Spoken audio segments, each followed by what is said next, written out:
welcome back to They Did What? Your source for the internet's craziest, most entertaining stories, where I go over them, analyze them, and most certainly make fun of them. Guys, I'm here back in Florida again, here in the mobile studio. I appreciate you being patient with me the last few days when I was up in Boston doing the shows in my hotel room, but as I said, the show had to go on. But I think it turned out pretty darn well, all things considered. But anyhow, it's really good to be back, and good to be back in the regular studio. I'm sure you'll definitely appreciate the acoustics and audio. A lot easier to hear from me. So for today, I'm going to go over a story which is titled, Am I the A-hole for wanting to leave? And guys, this story is about a husband who ultimately is leaving, and was the best thing that ever happened to him after really coming to terms about how awful his marriage was. And not to mention the fact she was cheating on him. This is from a guy who makes a lot of money, does very well, obviously, and she took full advantage of it. And also, this is a guy who I'm guessing wasn't rolling with the ladies, so probably led with his money and learned the hard way. But what's great is when enough's enough, and this guy's starting over, and he's just so happy that her actually cheating on him was the best thing ever happened, because he was finally had a chance to be free. And this story is a perfect example of multiple lessons I talk about all the time. Number one, for all that is sacred and holy, do your homework on your girl before you commit to her and marry. This guy clearly did not. Number two, don't reward people in a relationship that treat you like crap. That's exactly what she's doing. And three, most important, no matter what a guy goes through, his hardships and all that, he can always start again. And when a guy finally seizes on that path to freedom, he really can feel good about himself and put the crap behind him, learn, and move on. And that's what he's doing. So this is a series of updates, and this story began a year ago and ended with the most recent update not too long ago. So it starts off, says here, I'm a successful professional under 40 years old, earning over $500,000 annually as a vice president. Damn, dude, that's awesome. And as you're gonna hear as I get into this, how he describes his wife, it's like, really? You're making that kind of dough and this is what you chose? My wife and I have been married for 2 years, and since then, I've faced constant belittlement in front of my family and stepchild. Stepchild, we know what that means. Smack, single mom. Dumbass. Despite my best efforts, picking up my stepchild daily, cooking, cleaning, doing dishes, and paying for private school, I received no acknowledgement or appreciation. Well, why'd you marry her?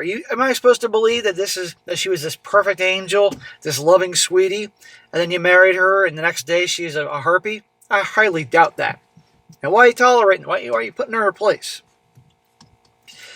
Being a stepdad can be thankless, but I feel overlooked and frequently told by my wife that I'm incapable of handling basic tasks, despite managing both my demanding career and household responsibilities. My wife, who earns significantly less than me, is influenced by reality TV, friends, leading her to believe I don't contribute or provide for the family. Is she off her freaking meds? You don't contribute to the family? You're bringing in over $500,000 a year to the household. I mean, unless you're living in a penthouse in New York City and there's not much left over after your payments and everything, I think you're contributing pretty darn well. And he mentioned he does this other stuff. What the hell does she do? The situation escalated recently when she accepted an expensive gift worth over $1,000 from another man, which feels like a breaking point in our marriage. Well, it is. Despite my consistent efforts to support our home and relationship, I feel unvalued and disrespected. You are. Am I wrong for feeling this way? We have some more issues like her uncontrolled spending and refusing to save anything. Keep in mind, she isn't a model or anything. She's 5'4" and weighs 220 pounds. That's a big booty. I mean, I like a big ass, but not that fucking big. Jesus. But anyhow, why the hell did you choose her? Unless he likes really, really, really, really large women. And this, which obviously he does. She's accepting a $1,000 gift. Clearly something's going on here. She's a freaking harpy. But I think this guy, if he's making $500,000 a year, clearly he's successful. And that's awesome. But obviously he doesn't have a whole lot of experience with women, and he's taking what he can get and is being taken advantage of. Time to end it, okay? She probably married you. Let me rephrase that. She did marry you for your resources, probably think it'll last forever. Well, cut your losses. That's the best thing you can do. Now on to his update here, and this is going to break down. It fast forward in time like several months, and he's going to get into more BS about what was going on in the marriage and all that, and eventually we'll get to our happy ending. He says here, there have been continuous arguments and emotional disconnection in the relationship. I've been told that I don't contribute and that I'm hated, despite the fact that I earn over $500,000 annually. Meanwhile, no contributions have ever been made to the joint account from the other party, even after I only asked for $5 a month. Below is a breakdown of the core issues. $5 a month? The fuck is that for? What the hell are you getting for $5 one day? You couldn't even get that. You couldn't get one cup of coffee at Starbucks for $5 a month. Here's a breakdown of the different core issues. Now listen to all this. Does this sound like a joyous relationship? Number one, lack of communication. There's no conversation, emotional connection, or basic engagement. We do not talk at all. Well, maybe not having to listen here is not a bad idea. But yeah, this is terrible. It's not going to work. Separate sleeping arrangements.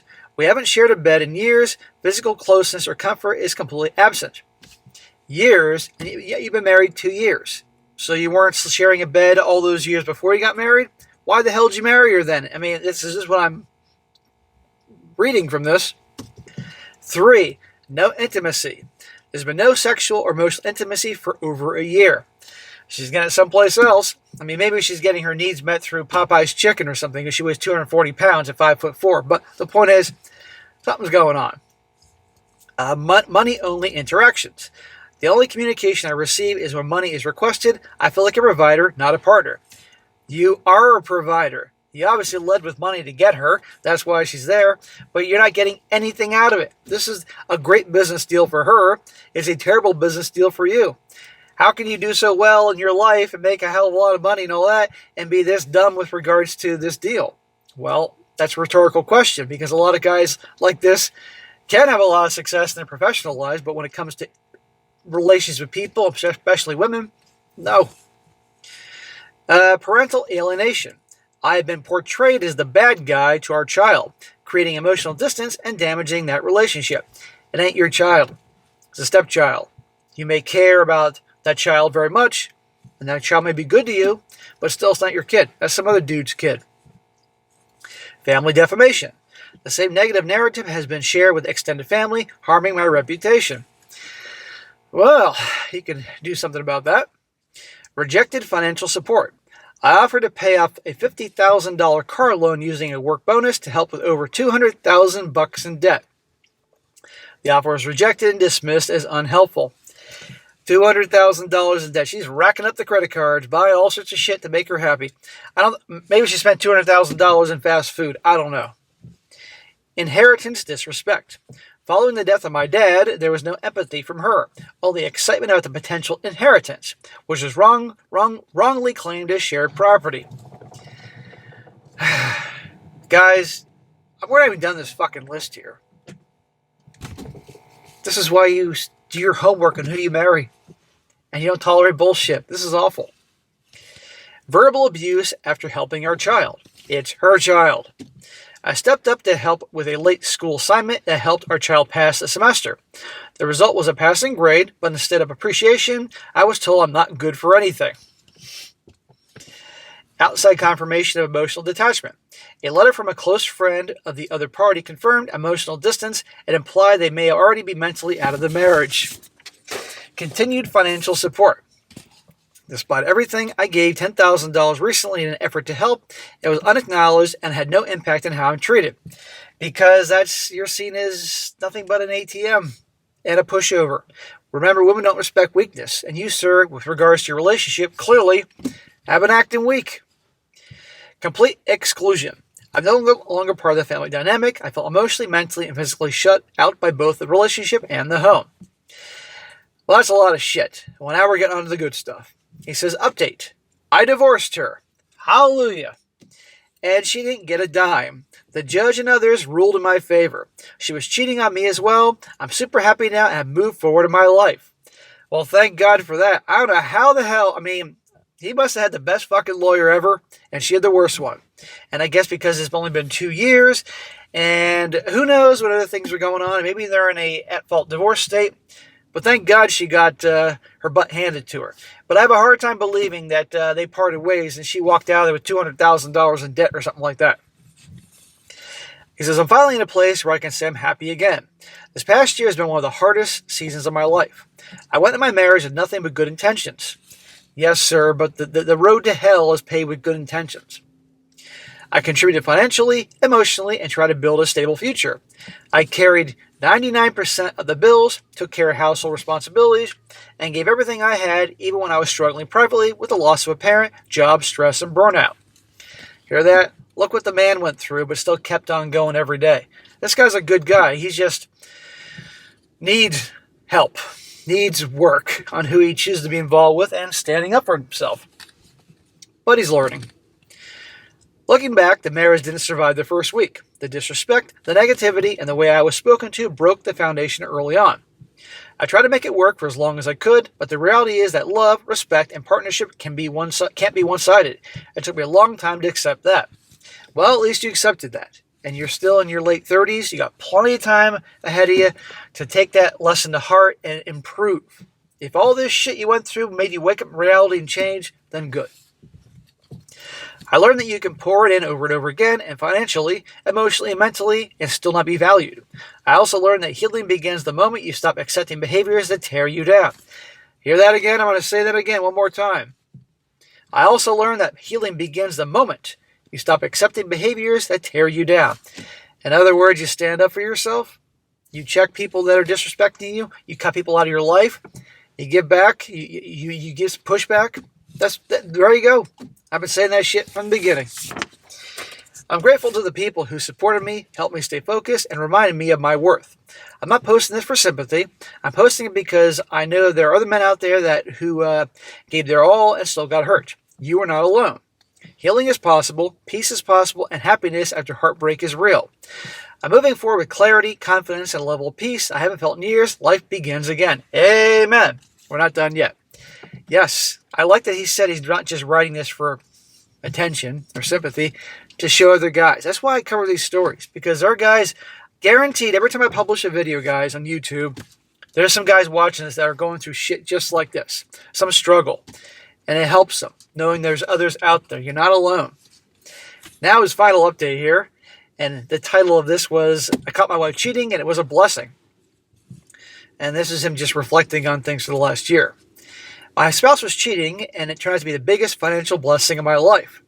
I never thought I'd be the person saying this, but here we are. My spouse cheating ended up bringing the best thing that ever happened to me. The relationship had been dead for a long time, but I kept trying. I kept supporting the household and kept giving everything I had financially and emotionally. I was carrying almost all the major expenses, blah, blah, blah. Looking back, I realized I paid well over almost $500,000 during the 2-year marriage. Money I'll never see again, but money that ended up saving me in the long run. So he's making like $500,000 a year, you know, and then, okay, after taxes and everything, so in 2 years and well over $500,000 to her. Yeah. Fortunately for him, he makes a ton of dough, so, you know, he'll make that up in time. But my God, that's a lot. You know how much that money is to most people out there and is wasted on this freaking fat-ass harpy? When her cheating came to light, everything changed. I finally saw the truth. The relationship had been over from the beginning, and I had been the only one putting in effort. Ironically, the breakup protected me financially more than staying ever would have. Once the divorce process started, all the facts came out, because the majority of the assets and major responsibilities were tied to me, not my spouse. I came out of the situation in a much stronger position than I had expected. I got the bulk of the home sale proceeds, avoiding paying out anything my spouse initially tried to go after, and end up keeping far more than I ever thought I would. That's awesome. He must be in an at-fault state. And again, 2 years of marriage, and he probably had a damn good lawyer, and who knows. In total, the divorce probably saved me about $150,000 in the long run. Well, that's good money, but if you're making $500,000 a year, and even after taxes, $150,000 after the $500,000 you spent on her is like, you know, but okay. Well, the point is, you saved yourself millions, frankly, going forward, if you stayed with her. The moment the cheating was exposed, everything flipped. Instead of being drained emotionally and financially, I suddenly had clarity. I had my peace back. I had my future back. And I kept most of my money and assets. I'm generally happier now than I've been in years. Wonderful. I sleep better, I feel lighter, and for the first time in a long time, I'm excited about my future. I just need to find a wife, and I'll take things slowly. No! No, you don't need to find a wife. This is the shit that got you in the trouble in the first place. You need to work on yourself and be on your own. You want to be with a woman, okay, fine. Doesn't mean you got to marry her, and take your time. Otherwise, you're going to be right back in the same situation, amigo. Sometimes losing someone you was never meant to be with is the biggest win of your life. Well, it ended on a high note. He ditched the fat bitch, and he's in a better place. He's hopeful for a big, beautiful tomorrow, and I wish him all the best there. But if he does not learn from this, he's going to be right back in the same mess, because typically guys end up dating or being involved with the same type of women. So there you go, guys. You can go through hell, and once you get on the other side, you can start over. And hopefully you learn it and make the right choices. And of course, for God's sake, pay attention to everything about the person. Do your homework before you get serious. Put a ring on her damn finger and say, I do. And he acknowledges, he had to stand up for himself. Now a few comments here before I wrap up this video. One guy says, you're good for you. I know the feeling. Don't go getting into another relationship. Enjoy your freedom. Thank you. Nothing better than being able to do whatever you want, whenever you want, without having to explain yourself to anybody. Get yourself someone on the side and make it clear from the beginning that you're not looking for anything serious. In situations like the one you're in, most of us just get one chance to enjoy and be wise. If this guy goes and get another relationship after everything he's been through so quickly, then he deserves everything that happens to him. This dude makes over $500,000 a year. I'm sure he has millions in assets. And he's going to just enjoy being a bachelor, for God's sakes. It's pretty darn fun. When you're doing well, don't have to worry about money. Shit, it's a good time. Another guy says, indifference, clarity, peace, future assets, you've got this. OP, in the time I've been on the sub, I've seen so many of the betrayed wrecked by suffering from either depression or anxiety, and on both, as they keep their mindset tumbles into either the past or the future. We are told that living in the now is the aim to reduce this depression anxiety, but how do we do this? Reading your success story, I just thought to live in the now, you also need to feel indifferent to the issue at hand. I think you have achieved the now and indifferent mark with your clarity you expressed and the resultant peace that floods your psyche. I see that any anxiety has been washed away by seeing the future, especially with your assets now intact. Well done on focusing on yourself, your worth, and giving yourself the respect you deserve. Now build hobbies, goals, acquaintances, partners, and friend groups that will support your new goals. Hold the line and good luck. Amen. Amen. So there you go, guys. Lots of lessons there, and I hope he does learn. But for those of you that are in a situation, there is a light at the end of the tunnel. You can make it out. So good luck to him, and don't fucking get married. All right, guys, that's it for today. Be sure to comment down below. Let me know what you think about this. And guys, you got a good story to share, one that you found, send it my way. strongsuccessfulmale@gmail.com, and if it's a good one, I'll definitely cover it. And be sure to like the video, share with your friends, and subscribe. I'll catch you next time.